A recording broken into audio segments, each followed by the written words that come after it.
musical, que le Seigneur vous bénisse. Une seconde fois, groupe musical, que le Seigneur vous bénisse. Une dernière fois, groupe musical, que le Seigneur vous bénisse. Et nous serons tous bénis dans le nom de Jésus. Amen. C'est comme ça dans la maison du Seigneur. Danse, ton ennemi va avoir peur. Alléluia. Ne te laisse pas dominer par l'ennemi. Il veut t'attrister, mais il a menti. Alléluia. Le thème du jour, c'est quoi? C'est la reconnaissance. Alléluia. La reconnaissance. Qu'est-ce que c'est la reconnaissance? C'est l'action de reconnaître quelque chose ou quelqu'un. Alléluia. La reconnaissance, c'est le sentiment qui est en nous. Qui nous dit que nous sommes redevables à quelqu'un qui nous a déjà fait du bien. Alléluia. J'espère qu'il n'y a pas de gros mots dedans. C'est le sentiment qui est en nous. Qui nous dit, telle personne m'a fait du bien. Donc je dois me rappeler de ça. Et s'il y a quelque chose à faire, je dois aussi lui faire du bien.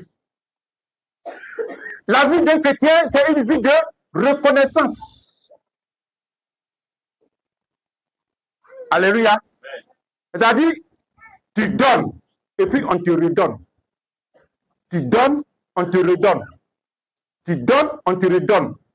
Chacun de nous donne, et puis chacun de nous reçoit. Telle est la vie du chrétien. Amen, amen. Et puis, dans notre dos, il est marqué en grand le pardon. Le pardon. On ne peut pas être reconnaissant si on ne pardonne pas. Vous allez comprendre. Amen. C'est ce que Jésus-Christ veut de nous. Mais si tu n'as pas la capacité de pardonner, tu vas donner 2 ou 3 fois, tu vas dire, bon, lui-même, je lui ai donné quelque chose, mais il ne se rappelle même pas du mal, c'est pas la peine. Oui, vous voyez, non? Lui-là même là, je lui ai fait du bien, mais ne s'occupe même pas de moi. La Bible dit, il faut pardonner. Continue de faire du bien. Continuellement. Alléluia. Parce que ce n'est pas à l'homme que tu fais du bien. Alléluia. Nous allons prendre notre passage. Luc. Prenez Luc 7. À partir du verset 1. Après avoir achevé tous ses discours devant le peuple qui l'écoutait, Jésus entra dans Capernaum. Un centenier avait un serviteur auquel il était très attaché et qui se trouvait malade sur le point de vie. Verset 3. Ayant entendu parler de Jésus, il lui envoya quelques anciens des Juifs pour le prier de venir guérir son serviteur. Verset 4. Ils arrivèrent auprès de Jésus et lui adressèrent d'instantes supplications, disant, il mérite que tu lui accordes cela. Verset 5. Car il aime notre nation. Et c'est lui qui a bâti notre synagogue. Le verset 9. Lorsque Jésus entendit ces paroles, il admira le centenier. Et se tournant vers la foule qui le suivait, il dit, je vous le dis, même en Israël, je n'ai pas trouvé une aussi grande foi. Amen. Le verset 10. De retour à la maison, les gens envoyés par le centenier trouvaient guéri le serviteur qui avait été malade. Amen. Amen, amen. Hein? Je peux te dire, acclame le Seigneur pour ce texte. Voilà un centenier. Un centenier, c'est un soldat romain. Amen. Qui a sa charge, qui a sa direction, qui a son commandement, au moins 100 soldats. Il s'agit de son serviteur qui est malade. Alléluia. Il s'agit de l'homme avec qui il partage sa vie quotidienne qui est malade. Amen, amen. Il vit avec son serviteur de la même maison. Et la Bible dit qu'il est très, très, très attaché à son serviteur. Et ce serviteur vient à être malade. Alléluia. Mais que faut-il faire? Qu'est-ce qu'il doit faire? Voilà que ce centenier se rappelle de quelqu'un. Alléluia. Il se rappelle de quelqu'un. Car ce quelqu'un, il s'agit de Jésus. La foi de ce monsieur va se tourner vers Jésus. Ce monsieur va donc envoyer quelques juifs. Quelques juifs. Les juifs, c'est des personnes qui étaient un peu avancées de la foi. C'était au temps de la colonisation. Donc, en principe, un centenier ne peut pas envoyer un juif pour parler de Dieu. Alléluia. Mais il est colonisé. Amen. Mais ce centenier a lié une amitié avec les juifs. Ce centenier, c'est un Romain. C'est un soldat romain. Lui, il est là pour son travail militaire. Est-ce que les juifs vont répondre à son appel? Oui. Ils iront croiser donc Jésus. Amen.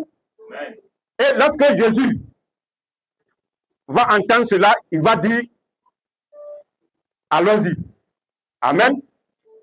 Qu'est-ce que tu fais pour Dieu pour que Dieu n'hésite pas à ton appel? Alléluia. Qu'est-ce que tu fais pour Dieu pour que Dieu n'hésite pas à ton appel? Jésus-Christ n'a pas hésité à aller sur le centenier. Il n'a point hésité. Il dit, allons, et je guérirai son serviteur. Amen, amen. Alléluia. À quelque part de là, voilà que le centenaire va sortir de sa maison parce qu'il les a entendus marcher. Il a entendu leur pas. Il va voir encore ses camarades qui l'entouraient. Très proche. Allez dire à Jésus qu'il va s'arrêter là-bas. Dis-lui de s'arrêter là-bas. Alléluia. Parce que je ne suis même pas digne de le recevoir sur mon toit. Et voilà que le centenier va sortir à la rencontre de Jésus. Et de lui dire, Seigneur, oui, tu n'es pas digne. Moi plutôt, je ne suis pas digne de te recevoir sous mon toit. C'est pourquoi même je vais à cette instant avec toi. Amen. Je ne suis pas digne que tu rentres sur mon toit. C'est pourquoi je t'appelle de cette manière que voici te passer. Il va dire seulement un mot. Alléluia. Voilà ce que le centenier propose à Jésus. Il dit, dis seulement un mot. Mais quelle foi? Alléluia. Dis seulement un mot. Et je sais que mon serviteur sera guéri. Alléluia. Alléluia. Et Jésus-Christ a dit le mot qu'il fallait. Et à son retour dans sa maison, il a trouvé le centenier et il a trouvé son serviteur qui est guéri. Il a trouvé son serviteur qui est guéri. Alléluia. Alléluia. En vérité, c'est ce que ce texte nous apprend ce matin. Alléluia. Ce texte nous apprend tous les comportements d'un chrétien loyal à Dieu. D'un chrétien qui cherche le royaume des cieux. Alléluia. Alléluia. Est-ce que dans ce passage, il y a eu je donne et je reçois? Est-ce qu'il y a eu le donner et le recevoir dans ce passage? Alléluia. Est-ce qu'il y a eu le donner et le recevoir dans ce passage? Voyez, c'est ça qu'il s'agit. La reconnaissance. Alléluia. Lorsque les Juifs ont rencontré Jésus, qu'est-ce qu'ils ont ajouté à leur parole? Une petite phrase. Seigneur, il le mérite. Alléluia. Seigneur, il le mérite. Dans leur causerie à mi-chemin. Mais pourquoi il le mérite? Ce centenier, voilà ce qu'il a fait. Lui seul, il a construit le temple de Dieu dans la région. Alléluia. Le centenier, il a construit le temple de Dieu. Amen. Voilà ce que le centenier a donné. Voilà ce que le centenier a donné. Mais avant de donner, il y a quelque chose d'abord qui s'est passé. Quand la position de ce centenier, le centenier avait les moyens de le faire. Alléluia. Le centenier savait que il y a un Dieu qui existait. Et il y a un Dieu qui le soutient à chaque égard. Quand il va en guerre, il y a un Dieu qui le protège. Il y a un Dieu qui protège ses soldats. Le centenier savait que il y a un Dieu qui réussit sa vie. Il est certain qu'il vit avec un Dieu.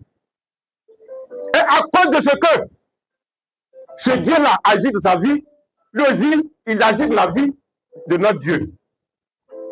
Alléluia. Alléluia.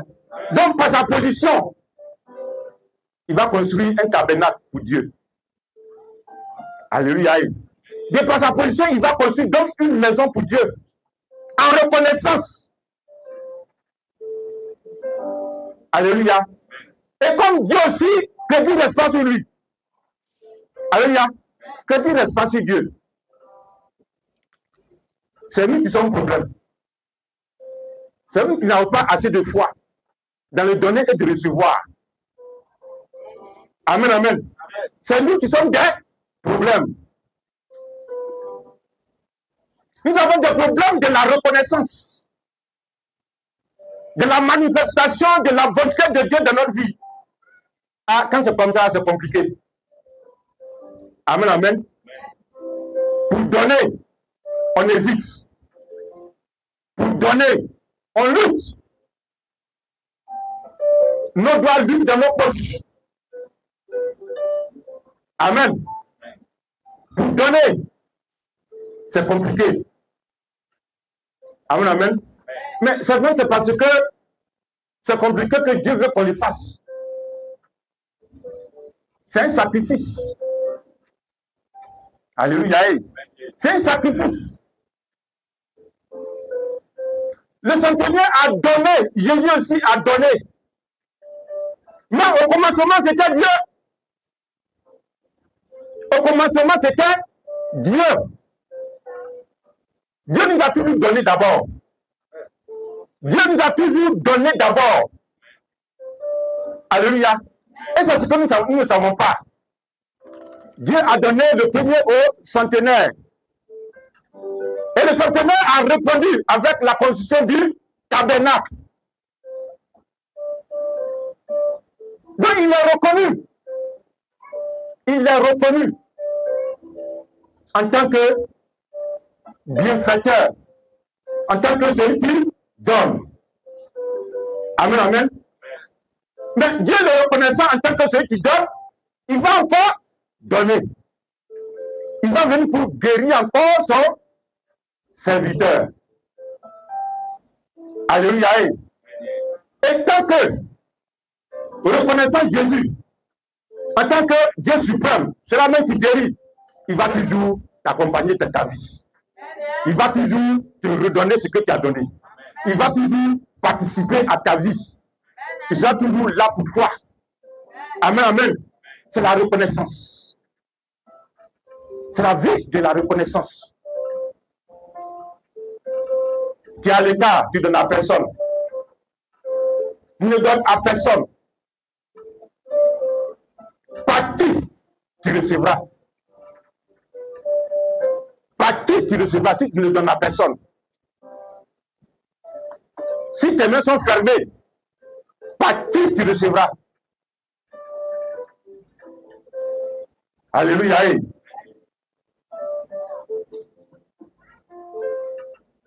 Mais pourquoi le centenier a donné? Alléluia. On va dire, parce qu'il est chrétien, il croit en Dieu. D'accord. Amen. Mais le centenier a donné ce tabernacle-là parce que c'est des humains. Alléluia.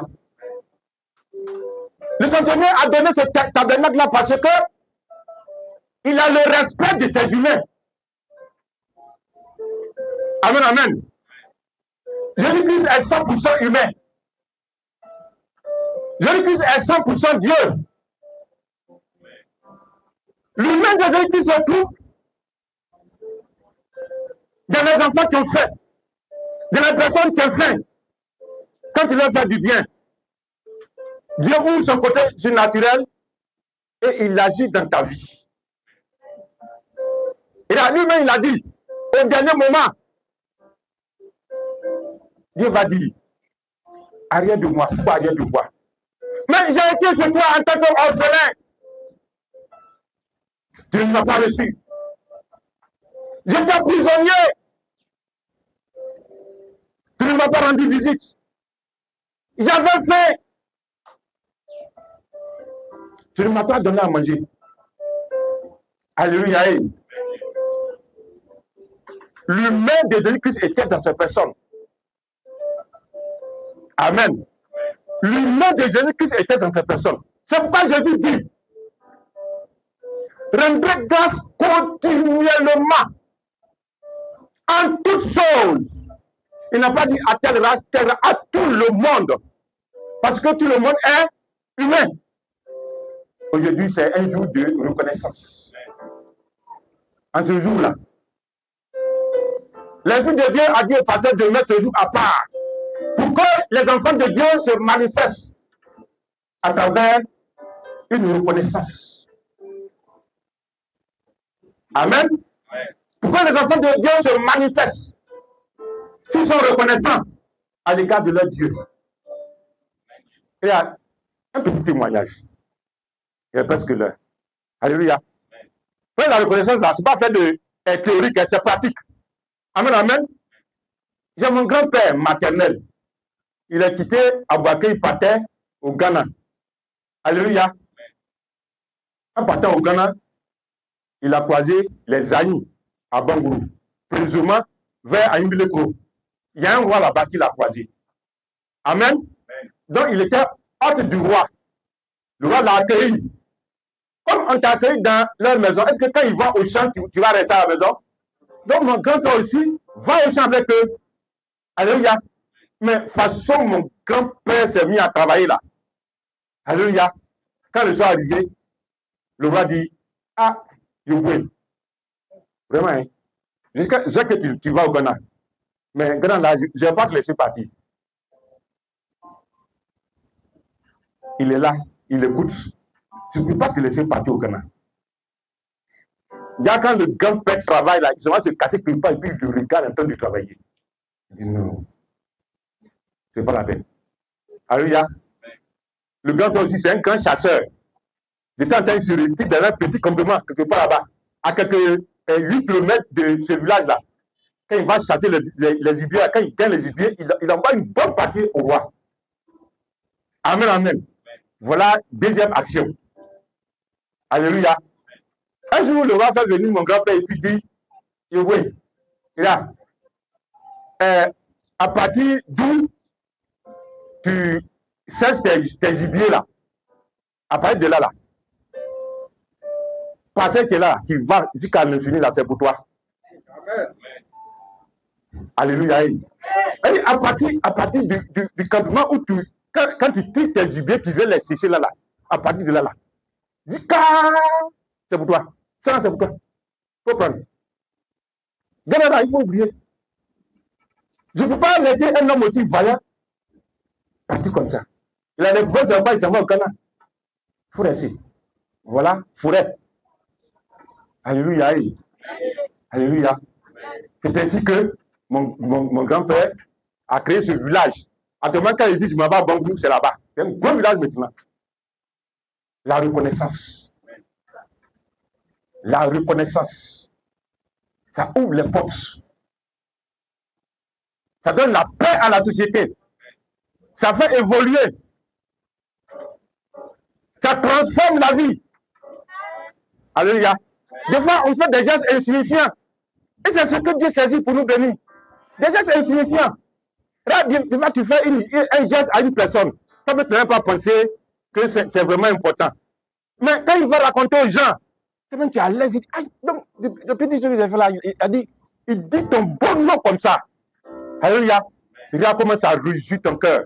Il regarde comment le cœur de Dieu est réjoui. À cause de ce petit geste-là. La personne, il craint ton nom partout et puis ça en bien. Regarde comment tu es content. Alléluia. Alléluia. La reconnaissance. Ça plaît à Dieu. Amen. Amen.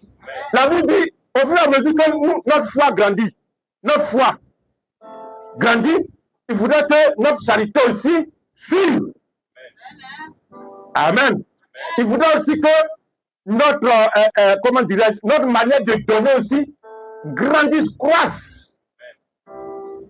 Amen. Quand je dis que je suis un grand chrétien, j'ai de la foi, ma foi est grande dans le Seigneur. Tu ne donnes pas. Tu ne donnes pas. La charité ne suit pas. C'est quel genre de chrétien es-tu? Amen, amen. Aujourd'hui que ta foi grandit, la charité ça baisse. Ton amour à l'égard de ton prochain, ça baisse. Amen, amen. Alléluia. Que notre foi croisse en même temps que notre charité. Amen, amen. Que notre foi croisse en même temps que notre charité.